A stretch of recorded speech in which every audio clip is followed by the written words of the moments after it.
John Madden has been synonymous with American football for years. Now, in recent gaming history, the Madden series has been the only horse in the stable when it comes to NFL licensed American football games. This, of course, was after EA signed an exclusive deal with the NFL in late 2004. But the 90s were a bit more complex when it came to pigskin action. Numerous companies had the license and pumped out NFL games every year. Now, while Acclaim worked out a deal with the NFL to have the only official licensed American football game on the Nintendo 64 in 1997, EA still made a play by releasing Madden Football 64 around the same time in late October 1997. Danny from the Famicast here. If you're new to the channel, please be sure to subscribe and turn on notifications, because today we're taking a look at Madden Football 64 on the Nintendo 64 in this retro sports review. Now, with the NFL license off limits to EA, they went ahead and did the next best thing that they could. They got a hold of the NFLPA license, or the NFL Players Association license. Now, while some fans might recognize some of their favorite players from the era, the teams that they know and love have been relegated to the city name and usually the appropriate colors. Now, I will say some teams like Chicago and Minnesota have the proper colors but feature the wrong colors for their helmets. There are several modes to play through here in Madden 64. Exhibition, Season, Custom Season, Tournaments, and even a Fantasy Draft. I mean, here you could also create your own players, manage rosters, look at a variety of stats in the Season mode, and even manage things like salary caps and stuff like that too.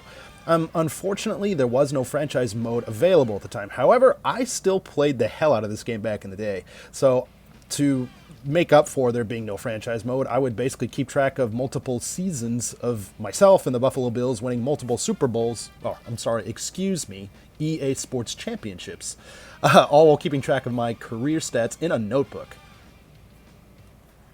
Now, if you've played a sim-like football game in the past, you'll likely feel right at home here with Madden 64. So before each play on either offense or defense or special teams, you can cycle through a variety of plays to choose from to choose your best course of action.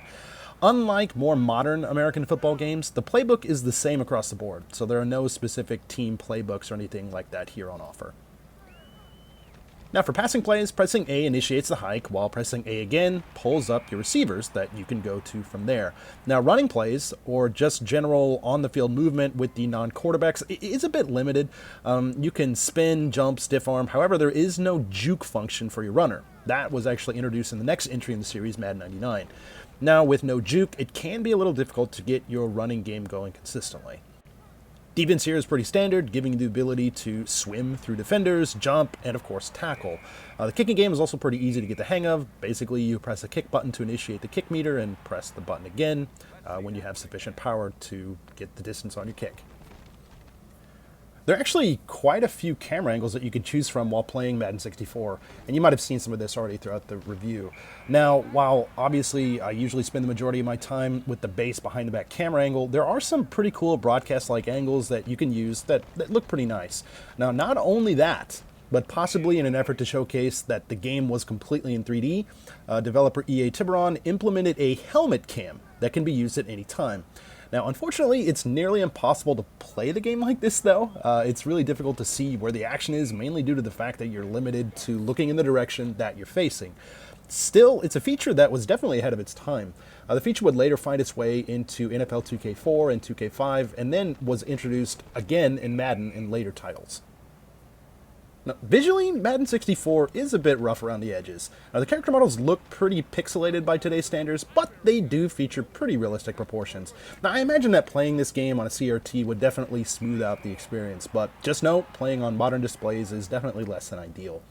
Now, one thing that Madden 64 did have going for it over the PlayStation and Sega Saturn versions of the games was the complete use of 3D for all aspects of the game.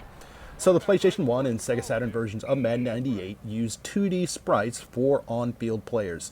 Obviously, the Nintendo 64 player models are dated by today's standards, but they definitely put the game on another level visually, in my opinion. Couple this with the realistic stadiums, the weather effects, and a pretty consistent frame rate, Madden 64 doesn't look that terrible. It's not great, but it's not as bad as what you might think. Audio, while passable and generally clear, doesn't pack the same punch that you'd find with the CD-based games. Now, of course, you have Madden and Summerall calling the shots here, but they definitely have a short script due to the cart-based storage medium. Now, being a Japan-based channel, I like to try to find some kind of a Japan connection when it comes to retro-based content. Now, in case you didn't know, American football is liked by mainly, well, Americans. Still, the Madden series does have a somewhat interesting history in Japan on Nintendo platforms. Now, while the N64 didn't see any entries at all in the series, it did see a release on the Super Famicom, starting with the original John Madden Football.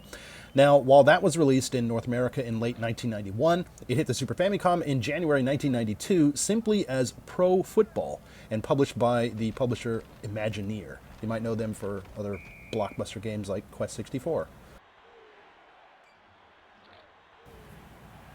Madden Football 64 may have a special place in my personal gaming history, but I can definitely see that not being the case for many.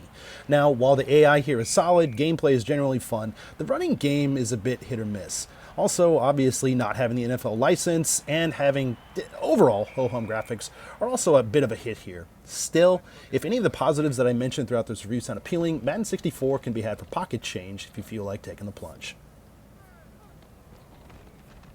As always, thanks for checking out this video. If you like what you see, please feel free to give us a like.